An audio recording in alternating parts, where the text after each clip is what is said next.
Hi guys, I know on my TikTok, which I've got it linked to YouTube, many people have asked me to tell them about my dealings with the police. Um, there's lots of stories I have for them. Um, in my area, there's some really good police officers that deal with mental health, and there's some really bad ones. Like my worst ever experience I've had with a police officer. Um, I was on a 136 because I was found on a motorway bridge. Uh, Obviously, I was gonna jump. The police officers, two of them that knew me, picked me up, like pulled me off the bridge, grabbed me, handcuffed me, and put leg restraints on me before they even put me in the van. I had a backpack on me. They emptied that out, so obviously I wasn't able to have anything that could harm myself or others. When I got to A&E, the A&E staff looked at me and, like, obviously you can see I have very large pupils, and they were more dilated that day, so they thought I'd taken an overdose because I am known for taking overdoses. So I was forced to have my bloods taken, so the police held me down and the nurses took my bloods, which I don't like anyway. I hate needles and everything like that. But then, because I kept trying to leave, remember I still had handcuffs on behind my back and two sets of leg restraints on, one at the bottom of my legs, one at the top. It was pretty hard for me to move. I was in like a chair, like a comfy chair, but it had wheels on. So I was like, kept kicking the chair further and further away from this copper, or police officer if I've got to be politically correct, to further the door because I was trying to get out, but I was also wiggling my legs because I know how to get leg restraints off because I'm quite good at it because I've done it that many times. And this male copper, because he was left on his own with me waiting for the female to come back, kicked me and told me to stop trying to move. I was like, what? So obviously, in reaction, I kick him back. I hadn't laid a finger on him. I'm not a violent person. I hate confrontation. But this copper was just horrible. He kept saying to me that you haven't taken overdose. I hadn't taken overdose this time, which I do take overdoses, and if I take an overdose, I will admit to it.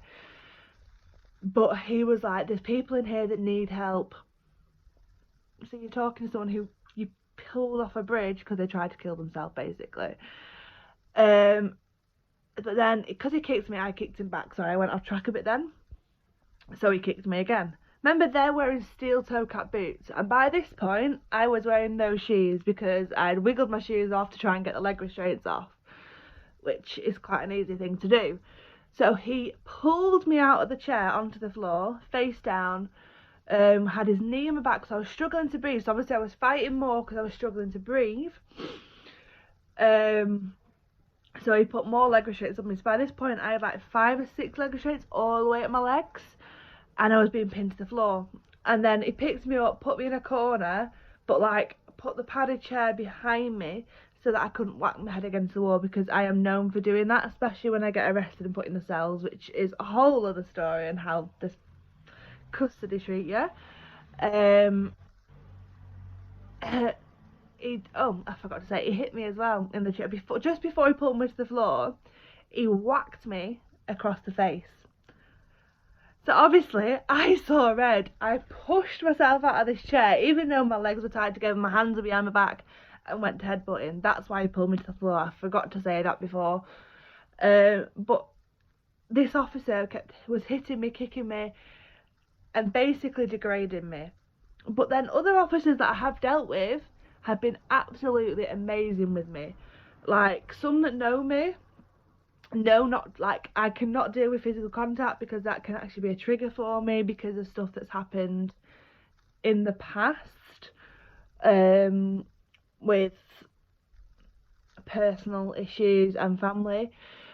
But some police officers will, obviously I was found one day trying to get onto the motorway, and the police there was 2 officers that were sent originally.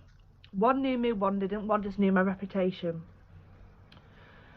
But then eventually about 4 or 5 coppers turned up because I am prone to kicking off if I'm in the wrong place.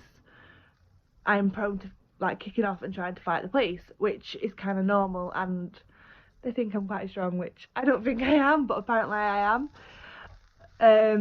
The female officer who knows me jumped right in front of me, grabbed hold of me just quickly to stop me from getting past her.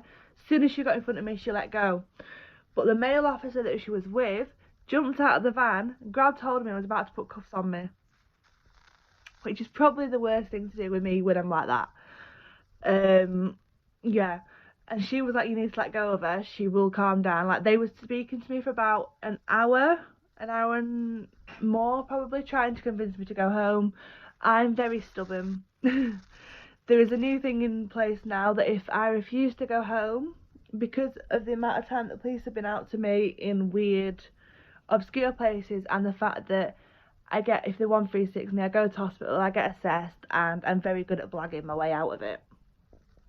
So there is now actually a protocol in place. If I refuse to go home, or if I'm found more than once in a dangerous place in the same day, they will arrest me for breach of the peace. Which I have been done for 3 or 4 times, but that is another story about what happened in the cells and what happened afterwards. But these officers were like, we don't want to do you for breach of peace, we want to take you home, we want you to just go to bed. It was like 4 or 5 o'clock in the morning, which is the worst time for me. If I'm out at that time, they know there's something wrong. Yeah, so they were just trying to convince me I was being stubborn. I was like, I'll walk home. No, you won't. We'll take you home. If you don't want to go home, we'll take you to the cells. And I was like, no. There was 2 police vans, 2 police cars.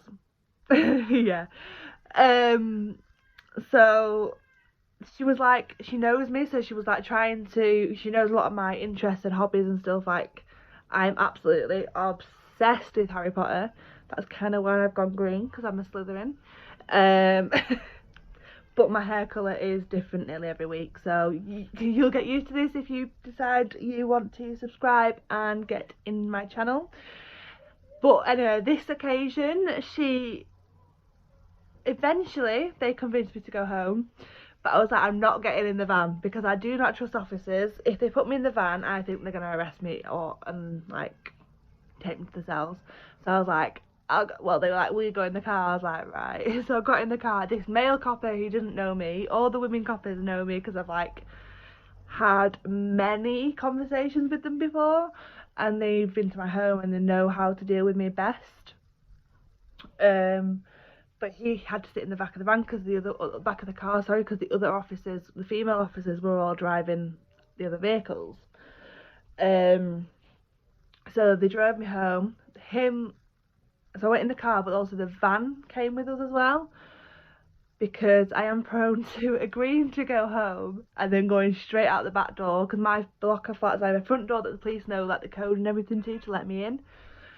But then I've also got a back door which I just sneak out of, but I'm prone to doing that, so they have to wait and to see I've gone up the stairs and everything, which I don't always do. I sneak and wait downstairs and wait for them to leave because they think I've gone upstairs. But anyways, yeah, so this time I've had that many good and bad experiences with the police. It always depends on who you get, and what mood they're in, what time it is, if they've had a good shift themselves. I had the ambulance out on me over the weekend. We're now on Friday. I'm not very good at days, but last Thursday I had someone staying with me and they rung an ambulance on me, but they also told the ambulance that the mental health team said I didn't have capacity. So the police were called to remove me. The female officer that turned up was talking to me nicely. She knows me, she's dealt with me before. She's been on my 136 watch in the hospital.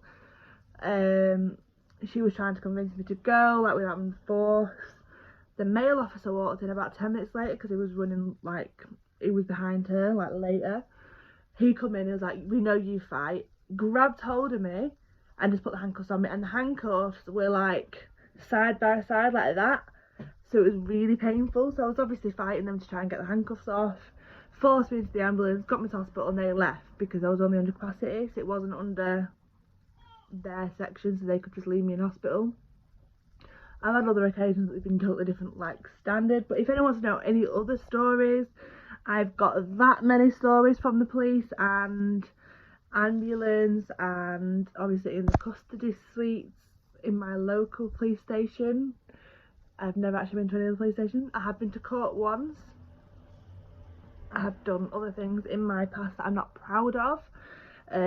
Something I did as a teenager that still haunts me today, by people making snarl comments that obviously I try and forget about it. I've tried to forget about everything that's happened in my life. It's just one problem after another my whole life. Ooh, excuse me.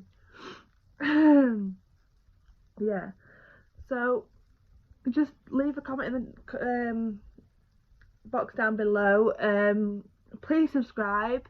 I want to get my story out there, and I know there's so many people out there that, like, mainly in America, that share their stories. We don't have many in the UK, but everyone in the UK, I don't know about America because obviously I've never been under this mental health system in America, but the UK, every hospital in every different county, which NHS trusts you under, everything, like, it can depend on your quality of care. It shouldn't be like that, but it is. Like, I've been in